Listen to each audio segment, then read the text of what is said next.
Takbo Radio. Good afternoon, Yusek. Reaction lang po from the palace. Last week kasi, matapos pong inendorso ni Vice President Sara si Senator Amy Marcos, naglabas din po ng pahayag si dating presidential spokesperson Harry Roque at sinabing batay sa isang magazine ay may report daw talaga na gumagamit ng illegal na droga ang Pangulo. Kaya hinamon ni Roque ang senadora na patunayan na gumagamit nga talaga ng illegal drugs ang Pangulo dahil imposible po daw na walang alam dahil kapatid niya po ito. Thank you. Unang-una po, si Atty. Harry Roque ay lumalabas na ngayon bilang isang fake news peddler. Siya po ang sinasabing nagpakalat ng isang fake pulveron video at ngayong wala pa siyang napapatunayan at wala siyang ebidensya. Kahit na nga yung kanyang mga ebidensya sa Quadcom ay hindi pa rin niya napapatunayan, ngayon ay maghahanap pa siya ng tulong para makapagbigay ng ebidensya. Sila po ang nagsasabi ng ganitong mga klaseng akusasyon. Hindi niya nakakailanganin ng tulong kung meron po siyang ebidensya. May mensahe po ba kayo sa mga ginagawa ni dating presidential spokesperson Roque? Ano po yung mensahe niyo sa kanya?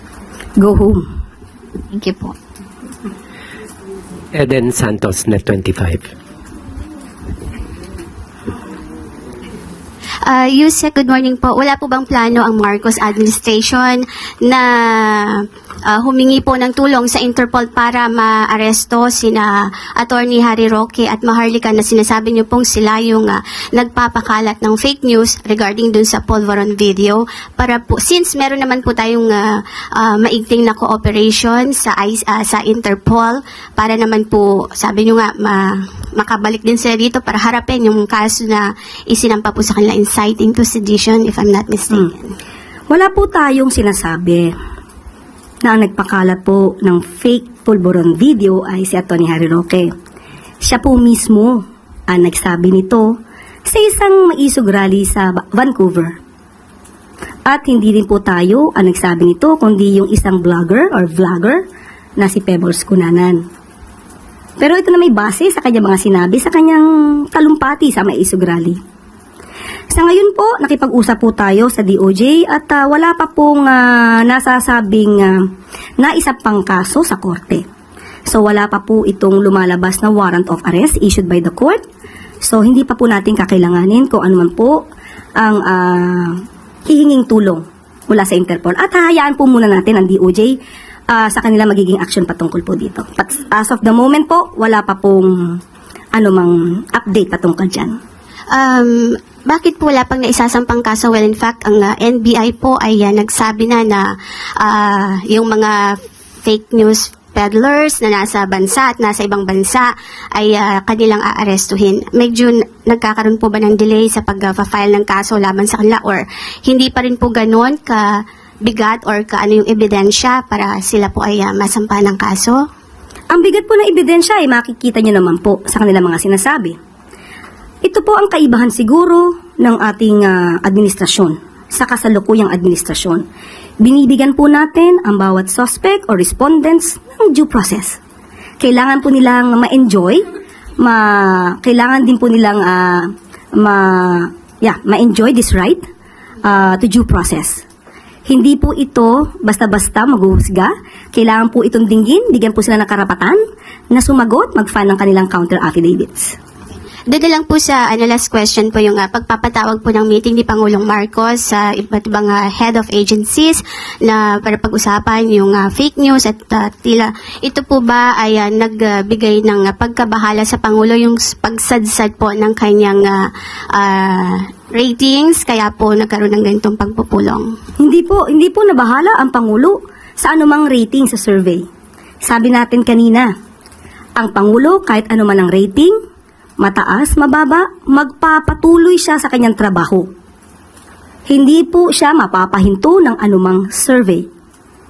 Basta ang gagawin lamang po ng Pangulo ay gumawa ng naaayon sa batas at magtrabaho ng tama. Ang pagpapatawag po sa DICT ay para pag-usapan po ang paghinto ng fake news at yung tungkol po sa magiging good news po natin patungkol sa connectivity para sa mga kababayan po natin. Yan po yung dahilan ng meeting.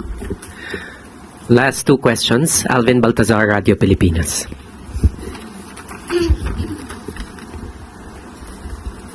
Yusek, any update po doon sa dapat sana ay meeting ni Secretary Frederick Go sa US Trade Representative para ma-negotiate yung free trade agreement between the Philippines and the US. Yes. Nagkausap po kami kaninang umaga at sinabi po niya na ang kanilang plano na pagpunta po sa US ay first week of May. At sa kasalukuyan po ay nagkakaroon pa rin po ng meeting, economic team, para po ito malamang na ilalahad nila sa kanilang pagpupulong sa darating na Mayo. Are we hopeful, Yusek, na magiging maganda yung resulta ng gagawing pagbiyahe ni Secretary Go? We should always be hopeful. Dahil ang mundo natin at ang bansa natin ay hindi kulay itim. Salamat po, Yusek. Finally, Sam Medinilla, Business Mayor. Good morning, ma'am. Meron pong mga senatorial candidates na nagpo-propose na mabalik po yung kapangyarihan ng NFA sa pagbili ng bigas po. Meron na po bang proposal yung economic managers or economic team pagdating doon sa legislation para ma-implement yung proposal na yun? Actually po, matagal na po, nagkaroon ng proposal ang administrasyon para mabigyan po ng sapat na kapangyarihan ng NFA. Gusto natin ipabatid na kapag po nabigyan natin ang karapatan ng NFA na makapagbenta ng diretsyo sa taong bayan at makontrol ang presyo ng bigas, hindi po tataas ng ganito ang presyo ng bigas. Dahil sa kasalukuyan po, because of the rice tarification law, na ang author ay si Senator Cynthia Villar, ay ang nag-i-import po dito ay mga private companies. Hindi po nahahayaan ang government na mag-import. Kung government sana through NFA, government to government, mas maganda po ang tsansang mabigyan po tayo ng mas murang presyo para po maibigay din natin sa taong bayan. Dahil dito sa rice tarification law, nawalan po ng kamay ang NFA at pati po ang pag-regulate ng presyo ng NFA ay hindi na po na ipapasatupad. Ang nangyayari po ngayon ng NFA, makakapagbenta lamang po sa Kadiwa, sa FTI, sa LGU. So yun po ang hindi maganda sa provision na ito. Kaya po noon pa po hinihiling ng administrasyon na magbigay po ng power, magkaroon ng amendments ang RTL patungkol po sa karapatan at authority at power ng NFA.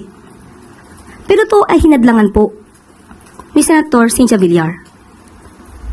So, kayo na po ang mag-research kung paano ba napapakinabangan ng mga importers. Alamin niyo na rin po kung sino ba ang malalakas mag-import ng bigas. Thank you, Yusek.